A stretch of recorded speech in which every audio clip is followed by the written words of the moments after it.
really know what you want out of life, Luke. Tried to ask you once, but I didn't get a very clear answer. I want what every red-blooded American boy wants. Fame, fortune, and pretty maids all in a row. Mm-hmm. And you think this alliance with Frank Smith is going to give you all those things? Everything but the pretty maids all in a row, that I'll have to give up. The rest of it I'm counting on. Well, you better make pretty sure of your future with Frank Smith, because that's the star you're going to be hanging your whole wagon onto. Yes, I know. What I don't understand is what you're doing, Joe. You trying to talk me out of this marriage or something? You're supposed to be the best man, not a home wrecker. Don't mind me. Maybe I've been wrong about Smith all along. And who knows, maybe a marriage between Elm Street and Morningside Drive will work. It could be a good idea. Listen, Joe. If I had a chance to marry into Smith's empire, I'd probably take it. Really? Sure. Well, you're probably right, but I really don't know what you're talking about, Joe Kelly. You're talking in circles. And I don't try to pretend that you haven't heard the rumors about Smith. Rumors are nasty and dubious authorities. Yeah, maybe. It's just that nobody's been able to pin anything on it. Maybe they've all had blindfolds of some sort on, I don't know. He's had some pretty shady connections. Yeah, so have tree surgeons. Yuck, yuck, yuck. Well, Hey, listen, I wouldn't listen to what people say. I wouldn't judge people by who they work for, what they do, or who they know. well, you know, every once in a while in your life, you gotta make a judgment. Otherwise, you can get into a whole big bunch of trouble. I know how to take care of myself, Joe Kelly. It's your life. I just thought I'd sound a note of caution.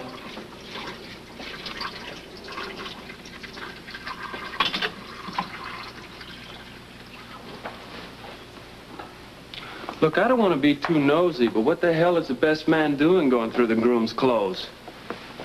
His job? Oh, somebody hire you as a petty thief? No. The best man, remember? I am the best man. I'm just trying to make sure that you have the ring.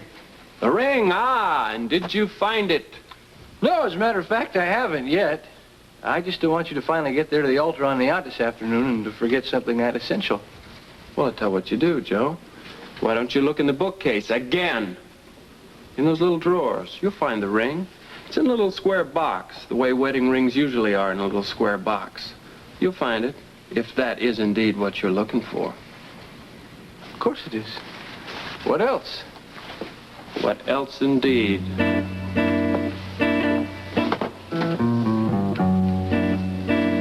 Got it.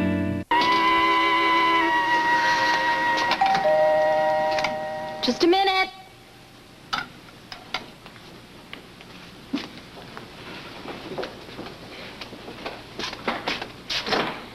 Good morning. Hi, Mom. Hi. Isn't it a beautiful morning? Aren't you excited? I can hardly stand still. Well, I'm off to work. I just thought I would bring you Amy. Well, I'll take good care of her. I figured you would. Are you going to the wedding? If I can possibly get away, I will, yeah. You know, we should get down to the yacht as soon as we possibly can so we can get dressed there. Amy, you can do whatever you want to do, okay? But I'm not going to the wedding.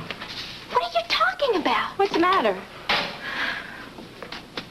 I'm not feeling very well this morning. I think I'm coming down with something. Pneumonia, maybe.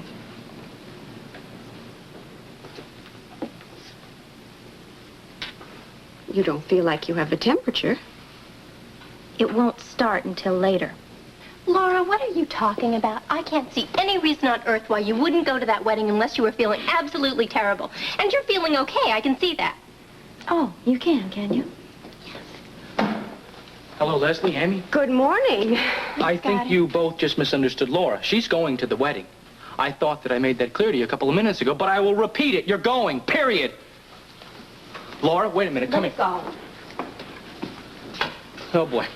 Here we go again. Scotty, what's going on? It's been going on like this for 24 hours. I had to spend the night on that little wicker couch. Excuse me. Yep.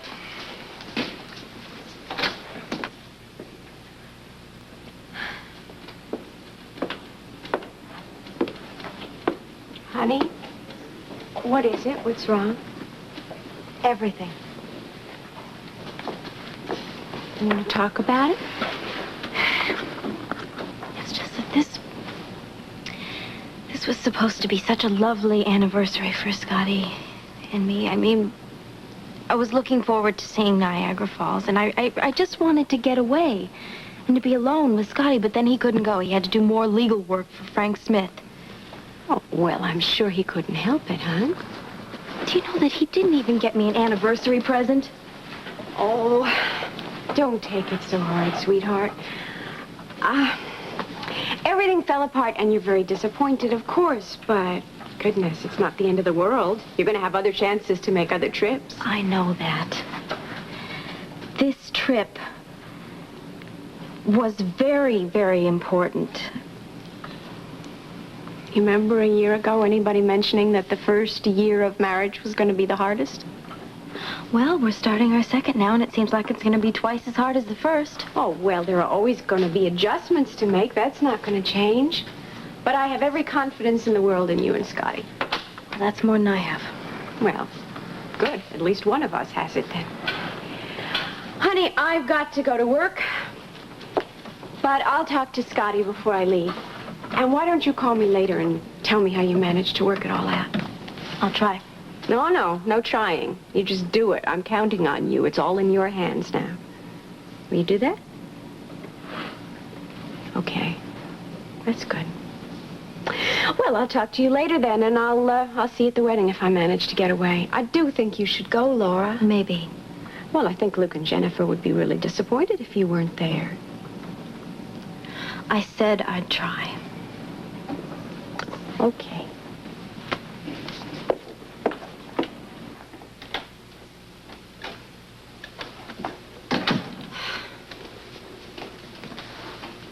How am I doing? Well, let's hope you do better as the day goes along.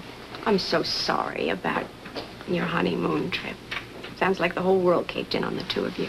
Yes, it has. Of course, I guess I could have handled it a little better. But then again, she could have handled it a little better, too.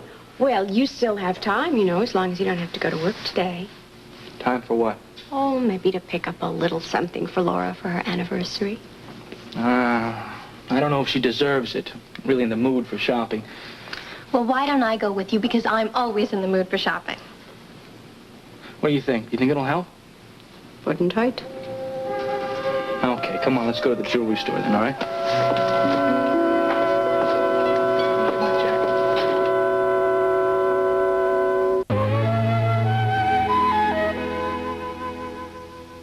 Hello there. Oh, Susan, I'm glad you're here. I thought maybe you could use a little moral support today. I can use all the help I can get. Oh, I good. seem to be all thumbs today. Well, that's normal enough. Are you packed? Almost. I have a few last-minute things. I'll be getting dressed once we get down to the yacht. Oh, do you have your going-away outfit packed? Mm-hmm. Okay, why don't we run a checklist on everything then? That probably wouldn't be a bad idea. Okay, what about the flowers for the bridal party? They're being delivered to the yacht, all except the flowers for the bridesmaids' caps. What about them? Bobby's taking care of that. They're so fragile. Okay, and the photographer, that's all set? Mm-hmm. Okay. Oh, I got you something borrowed. Oh, how thoughtful of you. What is it? Well, it's a very old lace handkerchief that belonged to my mother. Susan, it's absolutely lovely. I hope it brings you luck. Oh, you're so sweet to think of it. Thank you. You're welcome. You know, just earlier I was thinking how much I was missing having my own mother here. She would have been so happy and proud for me. I know she would have. And she probably could have given me a lot of useful advice. Just take real good care of Luke. It's not easy to find a man you love or to hold on to him. Have you thought any more about my father's proposal? Yeah, I think about that a great deal. But you haven't decided? No, not so far. I think he loves you. And I know he'd do his best to make you happy. Jennifer, I think so too. It's just that I'm not sure what it's going to take to make me happy or if it's even possible. Listen, don't you think about things like that today, okay? Oh, I better get that. It's the servant's day off. All right. Excuse me. Sure, go ahead.